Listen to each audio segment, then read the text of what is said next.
A warm welcome to all the viewers. Today's session of Tourism and Hospitality Research, we will be talking about an important concept, which is normality of residuals. If you remember, I told you in the last video what are residuals.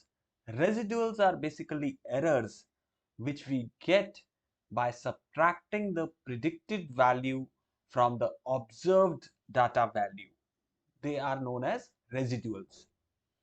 Often there is a confusion in researchers' mind that for fulfilling the assumption of normality for conducting ANOVA, that is analysis of variance, or regression analysis, whose normality has to be assessed. Whether the normality of just the dependent variable has to be assessed, or the normality of dependent variable on each of the levels of independent variable has to be assessed.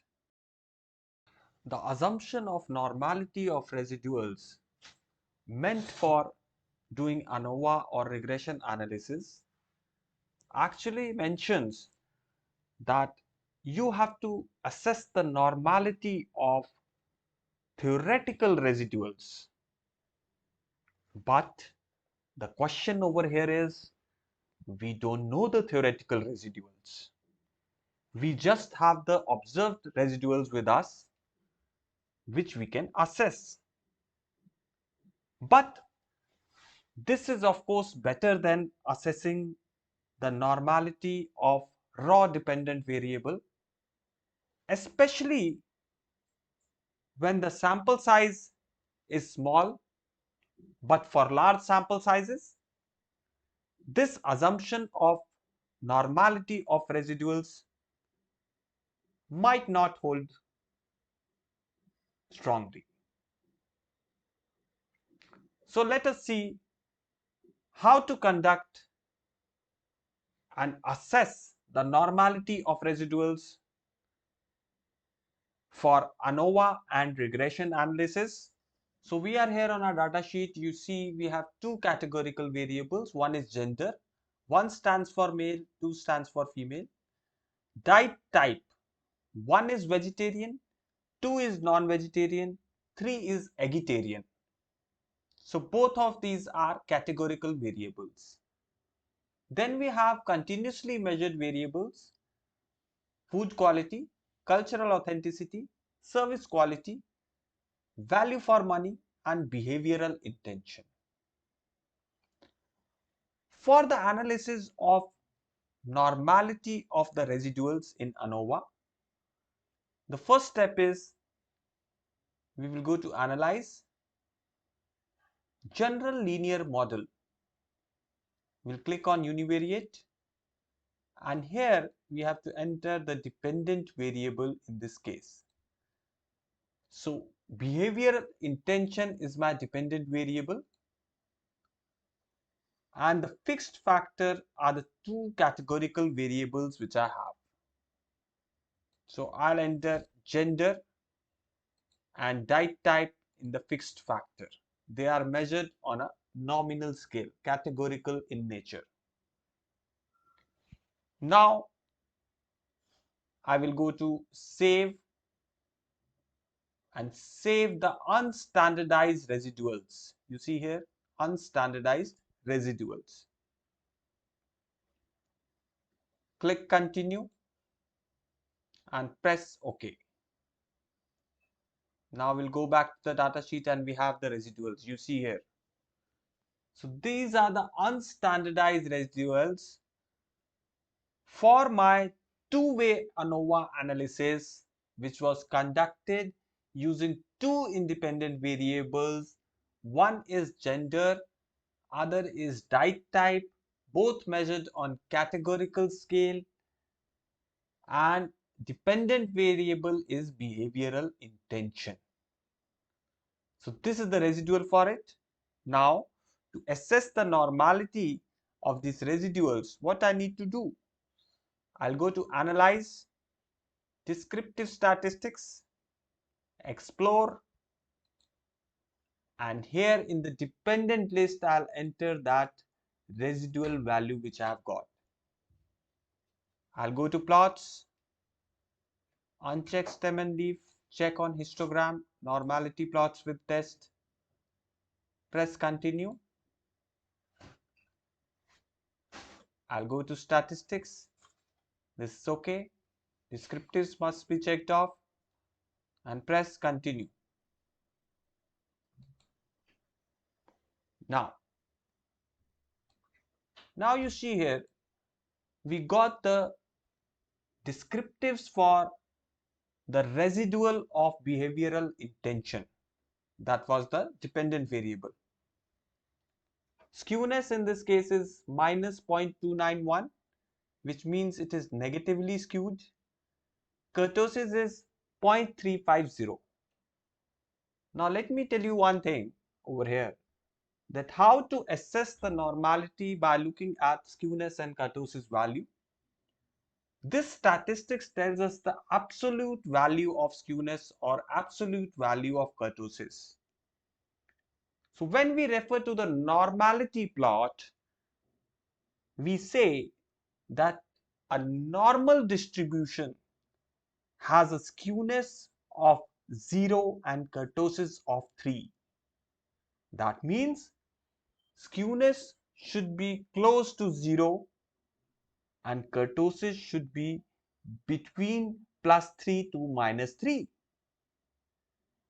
Another way of assessing normality is if we make 2 times of standard error, we double the standard error value,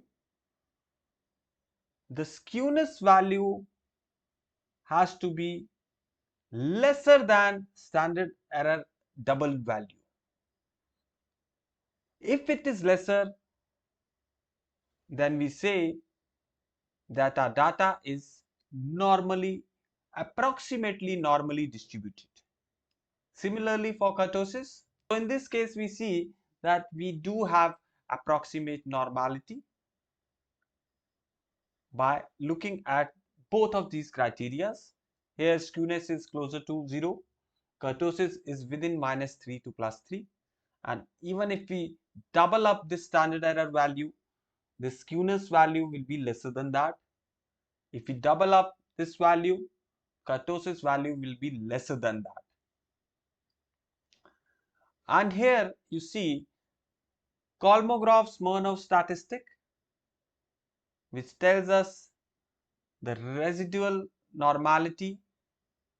Significance level in this case is 0.024, and for Shapiro-Wilk we have 0.055. Now what is recommended over here? This significance value has to be greater than 0.05. Then you can justify that your residuals are normally distributed. Now this is the histogram. So you see that if I draw the curve, so here is the curve, normal curve. If I draw that curve and I look at the data values, the histogram, it seems to be pretty normal. So this is another way of visualizing the normality, assessing the normality. And then we can look at normal QQ plot. Here again we see that most of the data points are lying on this straight line. They are not very far away, and they are lying within -2 to 2, and on the y-axis again they are lying between -4 to 2. So this is how we assess the normality of data, normality of residuals in case of ANOVA. Now let us check if we are doing regression, then what we should do. So regression assesses the effect of independent variables on dependent variables. In case of a linear regression, we have one independent variable and one dependent variable. In case of a multiple linear regression, we have more than one IV and one DV is there. There are other forms of regression also. like ordinal regression, logistic regression. But for now, we will be talking about an example taken in for a multiple regression. So for multiple regression, we take food quality, cultural authenticity, service quality, and value for money as independent variables. These are four independent variables measured on a continuous scale. We got these scores by taking the mean of the indicators, which were measured on Likert 5-point scale. If you want, you can go back to the playlist and check it out. How did we get the mean of this value? By transforming the indicator scores which were measured on Likert's 5-point scale. In this case, behavioral intention is a dependent variable, and this is a case of multiple linear regression. Now what I need to do, I'll go to analyze, regression, linear, and here I'll put in the dependent behavioral intention, and in the independent I will put all my four independent variables. I'll go to save, and I'll save the unstandardized residuals. Click continue. In linear regression plots, I need to put standardized residuals in the y-axis and standardized predicted value in the x-axis. Click on histogram and normal probability plot and click continue. Check the assumption of independence and homoscedasticity, which I showed you in the last video also. Once again, we can check it over here. So here again we see the regression standardized residual seems like a normal curve. Seems like a normal curve. PP plot, again you should remember that PP plot is more sensitive to differences in the center of the distribution, whereas QQ plot is more sensitive to differences in tails of the distribution. So we are looking at PP plot over here, and we see most of the points are wrapped around this straight line. And when we look at this scatter plot, there should be a rectangular pattern which reveals that there is homoscedasticity of the data. I hope the video was quite informative and useful for you, and you will definitely recommend it to your fellow colleagues and your friends. See you next time with some great content. Till then, keep learning, keep watching for more. Thanks a lot.